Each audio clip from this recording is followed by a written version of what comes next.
Tea time வந்துட்டாலே cake சாப்பிடலாம் அப்படின்னு ஒரு கிரேவிங்ஸ் நிறைய பேருக்கு வரும். முன்னாடியெல்லாம் கேக் கிரேவிங்ஸ் வந்தால் உடனே ஓடி போய்ட்டு கடையில் கேக் வாங்கி சாப்பிடுவோம். ஆனால் இப்போல்லாம் அப்படி இல்லை. யூடியூப் ஓப்பன் பண்ணால் நிறைய கேக் ரெசிபீஸ் இருக்குது. அதில் ஏதாவது ஒன்று பார்த்து செஞ்சு அதில் சாப்பிட்டு பழகியாச்சு. மோஸ்ட்லி இப்போ எல்லாருமே வீட்டில் கேக் செய்ய ஆரம்பித்தாச்சு. ஆனாலும் கேக்கை வீட்டில் செய்கிறதுக்கு நிறைய பேர் நிறைய திங்ஸ் இல்லை அப்படின்னு யோசிச்சிட்டே இருப்போம். பட் இப்போல்லாம் கேஸ் குக்கர்லேயே கேக் செய்கிறது எப்படின்னு நிறைய வீடியோஸ் போட்டிருக்காங்க. யூடியூப்லேயா இருக்கட்டும், இன்ஸ்டாகிராம்லேயா இருக்கட்டும், எல்லாத்துலேயுமே. As usual one of the cake recipe தான் இது என்னோட பேசிக் கேக். எனக்கு ரிப்பன் கேக் ரொம்ப பிடிக்கும். அதனால நான் இன்றைக்கி ரிப்பன் கேக் செஞ்சுருந்தேன். முக்கியமான விஷயம் என்னென்னு பார்த்தீங்கன்னா, நம்ம செலக்ட் பண்ணுற பட்டர் அது நல்லா இருந்தாலே அந்த கேக் பெஸ்ட்டாக இருக்கும்.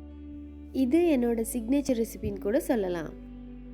மறக்காமல் என்னை ஃபாலோ பண்ணிக்கோங்க. அப்கமிங் வீடியோஸ் நிறையா வெயிட் பண்ணிகிட்ருக்கு.